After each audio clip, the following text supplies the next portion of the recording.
Now, it is time to make the adjustments to stabilize the immigration system that we need and get it working right for Canadians for right now. Today, we're announcing that we will reduce the number of immigrants we bring in over the next 3 years, which will result in a pause in the population growth over the next 2 years. This builds on our previously announced measures to cap international student permits and reform the temporary foreign worker program, all of which we are implementing with a single aim: stabilize our population growth to give all levels of government time to catch up, time to make the necessary investments in health care, in housing, in social services to accommodate more people in the future. Our immigration system has always been responsible, and it has always been flexible. And so we are acting today. Because in the tumultuous times as we emerged from the pandemic, between addressing labor needs and maintaining population growth, we didn't get the balance quite right. With the plan we're announcing today, along with previously announced measures, we're making our immigration system work better. We need others to step up and do their part too. Far too many corporations have chosen to abuse our temporary measures, exploiting foreign workers while refusing to hire Canadians for a fair wage.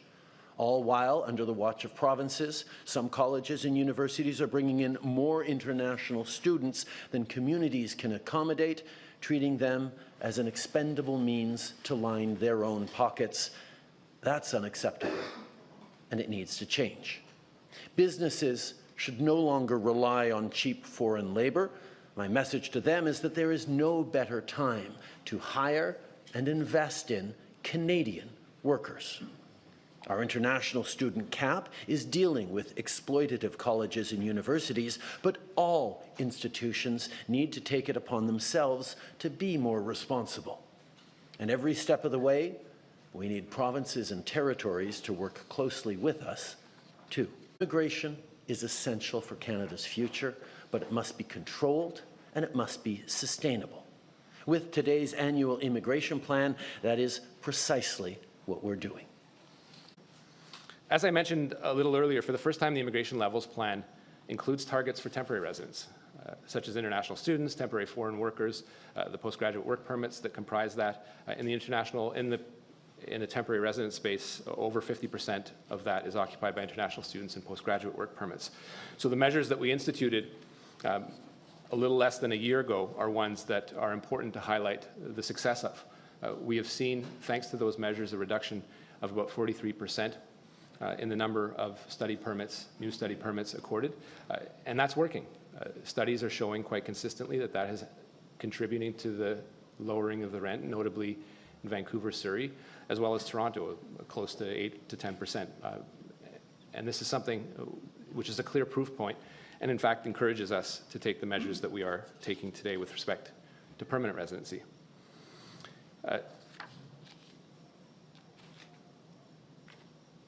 The caps that we put in place are not measures that we took lightly, nor are the measures taken today ones that we're taking lightly without reflection. We are an open country, but not everyone can come to this country. Permanent residency is something that we hold dear. It has a value, as does Canadian citizenship. We've been a very generous country and will continue to do so. The numbers that we announce today roughly take us to back to a very ambitious plan that was put forward in about 2020. It reflects the fact that we have and we will continue to listen to Canadians. That's something that's important because the people standing behind me today are people that have been speaking to their constituents, have been speaking to economists, have been speaking to universities and institutions, and listening to their own families. And they've said consistently that while we are still and continue to be an open country, that volume that we have put forward is something that is of concern. And indeed, the latest Environics poll says as much. There are limits to governing by poll, and this is something that took some reflection over the last year.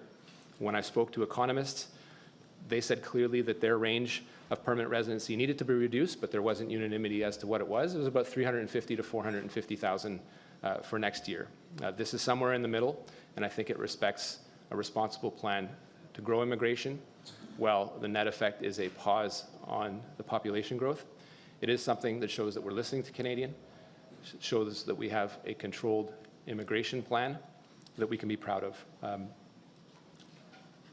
One final point that I think is really important for the number crunchers out there, and I know there are indeed a few, the temporary measures that we have taken, including the ones that Minister Boissonnault has announced, are expected to result in a reduction of Canada's temporary resident population of 445,000 in 2025, an additional 445,000 in 2026, and perhaps a modest increase of 17 in 2027.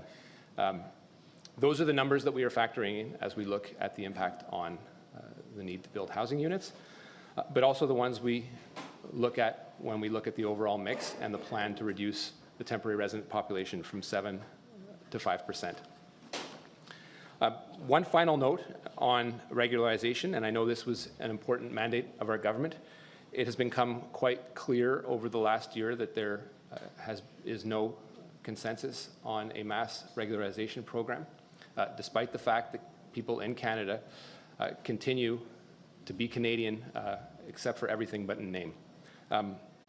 When looking at this regularization program, we looked at the impact that this could have on deploying it in a short period of time and making sure that it is a success that makes sense and is fair for everyone. It doesn't mean we've left these people behind.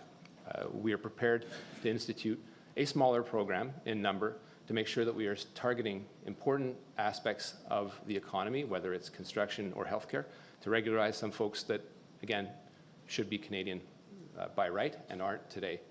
Those are measures that will continue, but in a much smaller amount than perhaps the mandate letter that I carry suggested.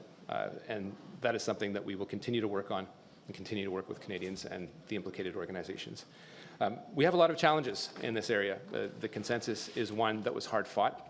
It's something that we have to continue fighting for, and we will continue fighting for it.